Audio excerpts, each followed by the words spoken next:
As a recovering alcoholic addict who has burned her life down to the ground, I thought I'd start sharing some little tidbits, little pieces of advice about how I rebuilt myself. And it might be not just for someone who burned down their life with drugs and alcohol, but I know a lot of people with mental health issues are having problems, trying to move forward and get out of the house, especially after this pandemic. But some of the basic things, I remember one day I was sitting in a meeting right after I got sober, and I was like, wait a minute, I know where my purse is. My wallet's in there. I have a driver's license. Woo, woo. I mean, it was a big deal because I was a blackout drinker and I would lose my shit all the time. The thing about being an alcoholic addict is that there's drama constantly. Constant trouble because you don't have money, you don't have this, you've lost your stuff, blah, blah, blah. There's always trouble. And the best gift of being sober, one of the many, is no drama. And it's funny though, because when I first got sober, I wanted to make drama up. I was like addicted to the drama. So you took away the drugs and alcohol, I wanted some, and I wanted to be a victim all the time.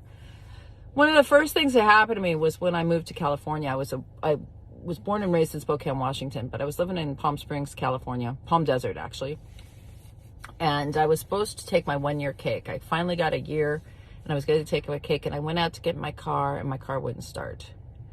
And I went to pieces. Oh my God, my car, there's no one here to help me. I don't know anyone in California. I was just a big drama. And I told my sponsor, I said, oh my God, I hate this. I don't have any money. And she was like, wow, your battery went dead. Are you like completely incapable of taking care of yourself? Well, yes, as a matter of fact, I am. First thing, I've never had shit to take care of, right? So I didn't know. She gave me a piece of advice which has paid dividends. I don't know why every person on the planet didn't do this. I mean, they probably did, but if you're an alcoholic addict, you never think of it.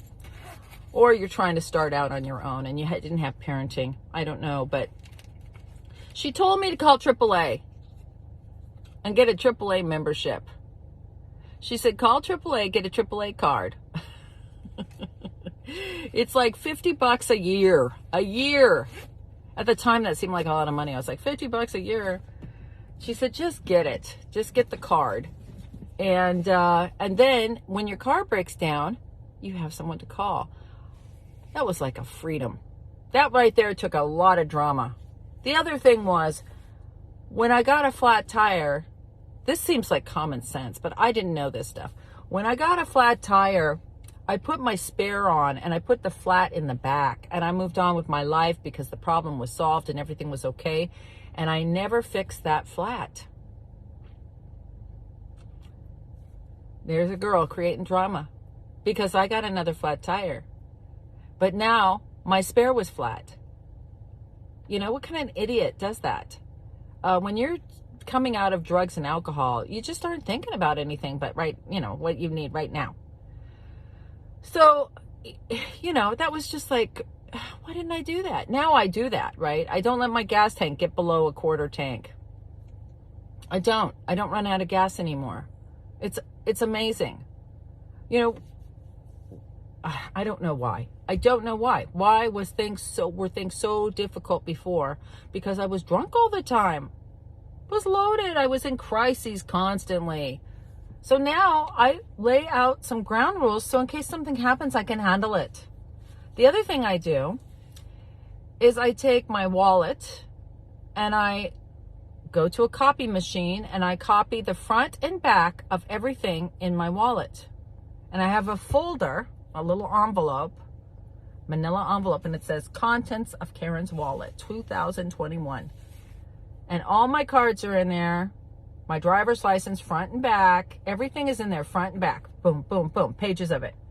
So if I lose my wallet, you lose your wallet, they say, call the number on the back of your card. Well, you don't have your card anymore. How are you going to call and report your card stolen if you don't have the number, right? And then I'm driving around without a license. I got to tell the cops, if I get pulled over, I don't get pulled over anymore either, knock wood. But, oh, I lost my wallet. My wallet was stolen. I don't have a driver's license. Now I say my wallet was stolen, but I have this piece of paper and it's got the thing on the back you need to scan. Here's my driver's license so you know who I am, right? Don't get a ticket. They go, oh, okay. Well, how smart is she taking a copy of a driver's license, right? I look like a real winner. All I did was a little footwork. But that is the difference between living sober and living drunk, is you want to take your power back, so to speak. You don't want to be a victim anymore, right? And I learned it that day. She told me, just get a AAA card. I was like, oh my God, people do this? I'm bad with money. So I decided, God, the thing is I've been without money for so long that when I get money, I don't want to pay my bills with it because I'm so worried, right? It's just old stuff, I grew up poor, that's the way it is. So what I did was I set up 2 accounts. One account was my direct deposit. My paycheck goes into that account. All my bills get paid through auto pay because there's pain for me writing out the check. Like I get really sick doing that, or I'll forget. Then I beat myself up because I got a late fee, right? So I just set it up on auto pay. My check goes in there. The money goes out. Auto pay everybody.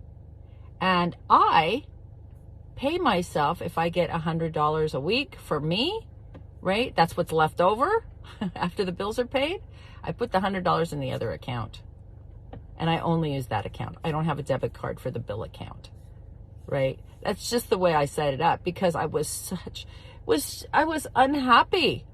1 month a week, I was like freaking out because I'd sit down and pay bills, right? I think, okay, payday's here.